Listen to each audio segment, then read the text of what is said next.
जब कुछ भी समझ में ना आए ना तो प्याज की ये मज़ेदार रेसिपी है आपके लिए, जिसको हम बनाने वाले हैं बहुत ही यूनिक अंदाज में। आप जिसको भी सर्व करेंगे तो यकीन मानिए एक बार ज़रूर पूछेंगे कि आखिर आपने इसको बनाया कैसे है।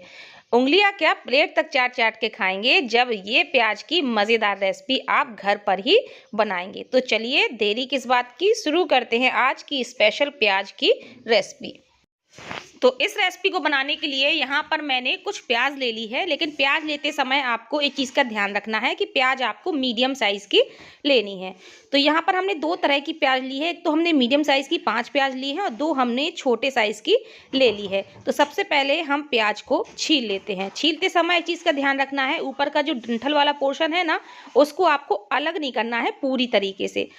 तो हमने सभी प्याज को छील लिया है और जो छोटी वाली प्याज ली थी ना, उसके हमने डंठल को भी रिमूव कर लिया है। तो क्या करेंगे, छोटी वाली प्याज के हम एक प्याज के 4 टुकड़े करेंगे और इसकी जितनी भी लेयर्स हैं, इन सभी लेयर्स को अलग अलग निकाल लेंगे।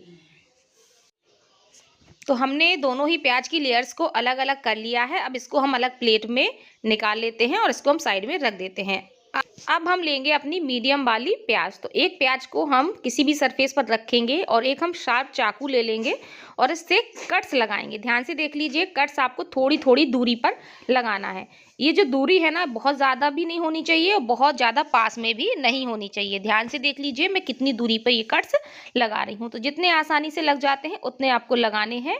और अब हम जितने भी कट्स थे उन सभी की लेयर्स को अलग अलग कर देते हैं, निकाल लेते हैं। ये देखिए, तो अभी हमें पूरी तरह से अलग नहीं करना है। ध्यान रखिए, जो चिपकी हुई लेयर्स है ना, बस इनको हम अलग अलग कर देते हैं। तो ये सभी जॉइंट्स हैं अभी आपस में चिपकी हुई हैं, तो सभी अलग अलग हो जाएंगी। तो हमने सभी पेटल्स को अलग अलग कर लिया है और देख सकते हैं प्याज का कितना खूबसूरत सा फ्लावर बन करके रेडी हो गया है। बिल्कुल देखने में लोटस जैसा लग रहा है।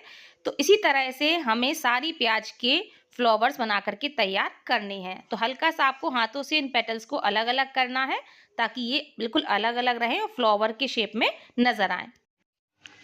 तो लीजिए, हमने 5 ऑनियन ली थी मीडियम साइज की, 5 फ्लावर बनकर के बिल्कुल रेडी हो चुके हैं। तो चलिए अब हम चलते हैं अगले स्टेप की तरफ। यहाँ पर हमने एक बोल ले लिया है, इसमें हम डालेंगे 5 छोटी चम्मच चावल का आटा। चावल के आटा की जगह आप यहाँ पर मैदा या फिर कॉर्नफ्लोर का यूज़ भी कर सकते हैं। लगभग यहाँ पर मैंने 1 कप के करीब चावल का आटा ले लिया है। इसमें हम थोड़ा सा पानी डालेंगे और इसका गाढ़ा सा घोल बना करके तैयार कर लेंगे। तो चावल के आटा का घोल बनकर के बिल्कुल रेडी हो चुका है। आप ध्यान से इसकी कंसिस्टेंसी देख लीजिए। मैं इसको गिरा रही हूँ, आप ध्यान से देखिए, रिबन नहीं बन रहे हैं। और उल्टा करके अगर हम देखेंगे ना, तो इसमें अगर हम एक लाइन ड्रॉ करते हैं तो वो लाइन वापस से जुड़ नहीं रही है। देखिए, जैसी हमने लाइन ड्रॉ की वैसी की वैसी ही है। तो इसी कंसिस्टेंसी पे होना बहुत ज़रूरी है घोल का, ना तो इससे ज़्यादा गाढ़ा होना चाहिए और ना ही पतला होना चाहिए। तो चलिए अब हम इसमें कुछ फ्लेवर ऐड करते हैं ताकि ये चटपटा स्पाइसी बने।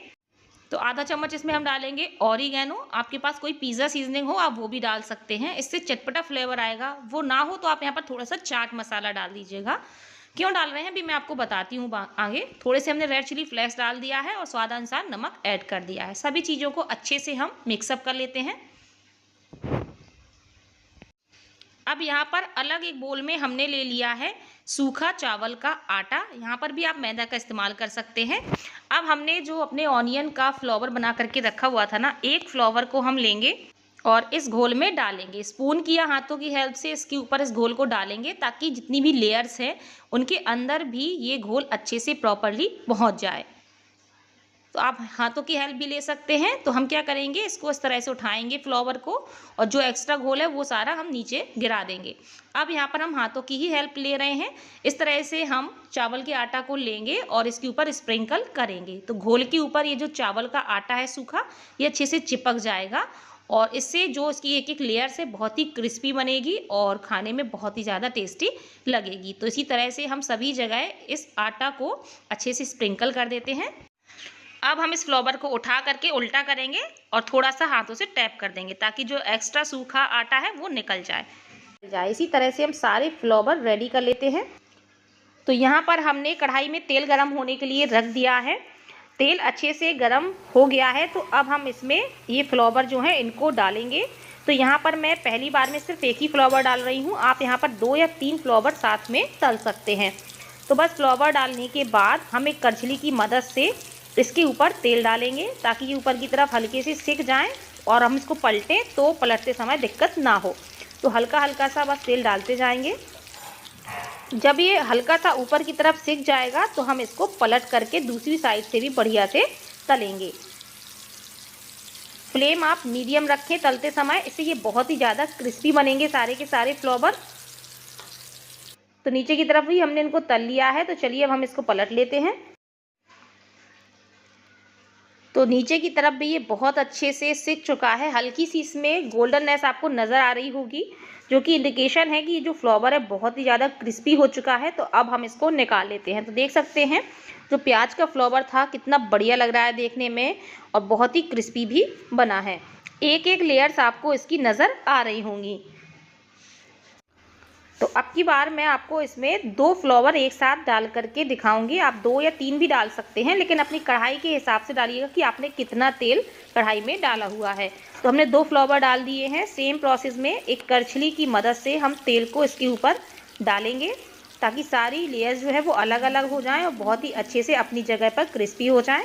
इनको हम पलटें और हमें बिल्कुल भी दिक्कत ना हो। अब हम इनको करछली की मदद से पलट लेते हैं और इनको हम दोनों तरफ उलटते पलटते हुए बढ़िया सुनहरा होने तक तल लेंगे। तो आप देख सकते हैं फ्लावर बहुत ही अच्छे से सुनहरे हो चुके हैं और देखने में कितने ज़्यादा खूबसूरत लग रहे हैं। तो चलिए इनको हम निकाल लेते हैं। तो ये हमारे प्याज के क्रिस्पी से फ्लावर बनकर के बिल्कुल रेडी हैं। जो हम रेसिपी बनाने वाले हैं वो हमारी आधी कंप्लीट हो चुकी है। तो इन फ्लावर्स को आप ऐसे ही प्याज के पकौड़ों के रूप में खा सकते हैं। इसीलिए हमने इसमें ऑरिगेनो या चाट मसाला, चिली फ्लेक्स वगैरह ऐड किया था ताकि ये अपने आप में ही बहुत ज़्यादा फ्लेवरफुल हों। ये इतनी क्रिस्पी हो जाते हैं कि आपने प्याज के पकौड़े तो कई बार खाए होंगे। आप इस तरह से प्याज के पकौड़े बना करके देखिएगा, बहुत ही ज़्यादा अच्छे लगेंगे। फिलहाल हम यहाँ पर पकौड़े नहीं बना रहे हैं, हम अपनी आगे की रेसिपी कंटिन्यू करेंगे। हम कुछ और ही बना रहे हैं। तो आइए देखते हैं हम क्या बना रहे हैं। यहाँ पर हमने ग्राइंडिंग जार लिया है। इसमें हमने लिए हैं 2 मीडियम साइज़ के पके हुए टमाटर, 6-7 कलियाँ हम लहसुन की डालेंगे, 1 टुकड़ा हम डालेंगे अदरक का, थोड़ा सा बड़ा अदरक का टुकड़ा लेना है आपको, या अदरक का पेस्ट भी आप ले सकते हो। 1 हम हरी मिर्च डालेंगे और साथ ही में 1 मुट्ठी हम डालेंगे हरा धनिया। थोड़ा सा हम इसमें पानी डालेंगे और इसको हम अच्छे से ग्राइंड कर लेंगे।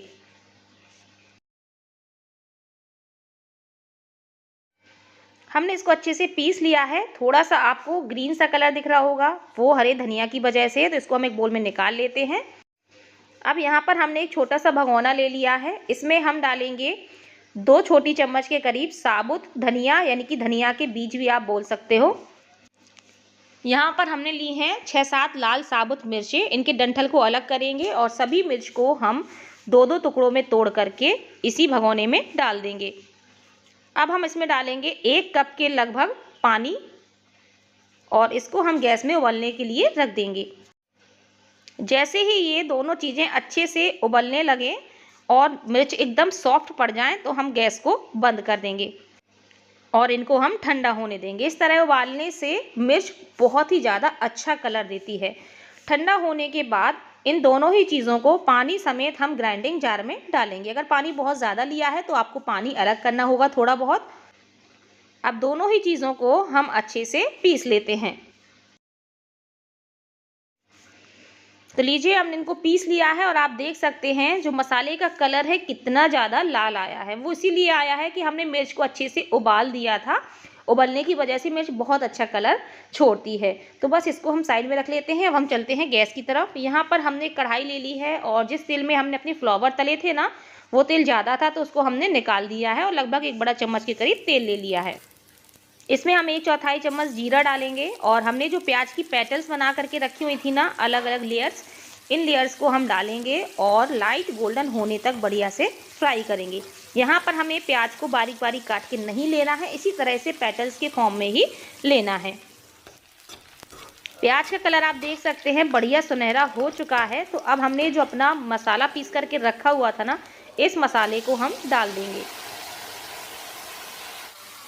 मसाले को भी हम अच्छे से तेल और प्याज के साथ मिक्स करते हुए भूनना स्टार्ट करेंगे। तो अभी हमने इसको सिर्फ मिक्स किया है, अब हम इसमें कुछ मसाले और ऐड कर लेते हैं।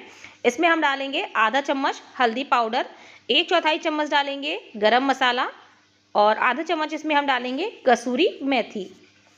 साथ ही में हम स्वादानुसार नमक डाल देते हैं। तो नमक हमें अभी ही डालना है। अब हम सभी मसालों को मिक्स करते हुए इस मसाले को बहुत ही अच्छे से भूनेंगे। जब तक इससे बढ़िया खुशबू नहीं आने लगती है तब तक हमें इसको अच्छे से भूनना है। मसाला बहुत ही अच्छे से भुन चुका है। आप इसका टेक्सचर देख सकते हैं, बहुत अच्छी खुशबू भी आ रही है। और देखिए तेल ही तेल आपको नज़र आ रहा होगा, क्योंकि भुनने के बाद सारा तेल ऊपर आ जाता है। तो अब हम इसमें डालेंगे मटर। और अब हम जो टमाटर का पेस्ट हमने बना करके रखा हुआ था ना, टमाटर हरे धनिया का, इसका पेस्ट भी हम डाल देते हैं। हरा धनिया ज़रूर डालिएगा, बहुत अच्छा टेस्ट आएगा। अब हम टमाटर को भी अच्छे से मसाले के साथ मिक्स करेंगे और इसको वापस से अच्छे से भूनेंगे। तो अब हम इसमें डालेंगे पानी। तो यहाँ पर मैं लगभग 1 गिलास पानी डाल रही हूँ। पानी को अच्छे से मिक्स करेंगे। नमक हम पहले ही ऐड कर चुके हैं। अब हम इसको ढक करके 3 से 4 मिनट के लिए अच्छे से पकाएंगे। 3-4 मिनट हो चुके हैं और जो हमारी सब्जी के लिए ग्रेवी है बन करके बिल्कुल तैयार हो चुकी है। तो इसको हम हल्का सा ठंडा होने देते हैं, क्योंकि अभी ये बहुत तेज़ी से धुआं छोड़ रही है। तो ये हल्की सी ठंडी हो जाएगी तो मैं आपको दिखाती हूँ। तो हल्की ठंडी होने के बाद आप देख सकते हैं कितनी बढ़िया हमारी ग्रेवी बन करके तैयार हुई है। तो इस ग्रेवी में हमें जो प्याज के फ्लेवर थे ना, उनको नहीं डालना है। हम गैस को बंद कर चुके हैं। तो इस ग्रेवी को हम एक बोल में निकाल लेते हैं। तो ये हमारी बहुत ही टेस्टी सी मसालेदार बिल्कुल देसी अंदाज की ग्रेवी बन करके तैयार है। अब मैं आपको बताती हूँ इसको खाने का तरीका। आपको डायरेक्टली फ्लावर को ग्रेवी में नहीं डालना है, वरना ये सारे फ्लावर एकदम नरम हो जाएंगे पड़े पड़े। तो आपको क्या करना है कि जब आपको किसी को सर्व करना हो, या मेहमान आ रहे हो, या घर पर ही सर्व करना हो, तो फ्लावर को प्लेट में रखिए और ऊपर से आप इस ग्रेवी को डालिए। इससे जो फ्लावर है ना, वो एकदम क्रिस्पी बने रहेंगे और जब आप खाएंगे तो बहुत ही बढ़िया टेस्ट आएगा। तो लीजिए तैयार है हमारी प्याज की बहुत ही नए तरह की बहुत ही यूनिक रेसिपी। यकीन मानिए जिसको भी आप सर्व करेंगे वो आपसे पूछेगा ज़रूर कि ये क्या है, आपने इसको कैसे बनाया है। बहुत बहुत ज़्यादा टेस्टी लगती है। तो आप इसको दोनों तरीके से खा सकते हैं, सब्जी बना करके भी, सिर्फ पकौड़े के रूप में, जैसा भी आपको अच्छा लगे आप इंजॉय करिए। बिल्कुल नई रेसिपी है, जिसको भी सर्व करने वाली है तारीफ़ ही तारीफ़ मिलने वाली है। तो फ्रेंड्स उम्मीद करती हूँ कि आपको आज की ये प्याज के फ्लेवर वाली सब्जी की रेसिपी बहुत अच्छी लगी होगी। अगर फ्रेंड्स आपको मेरा वीडियो अच्छा लगा है तो वीडियो को लाइक शेयर करना बिल्कुल मत भूलिएगा। फिर मिलते हैं अपनी अगली रेसिपी में, तब तक के लिए बाय बाय, टेक केयर।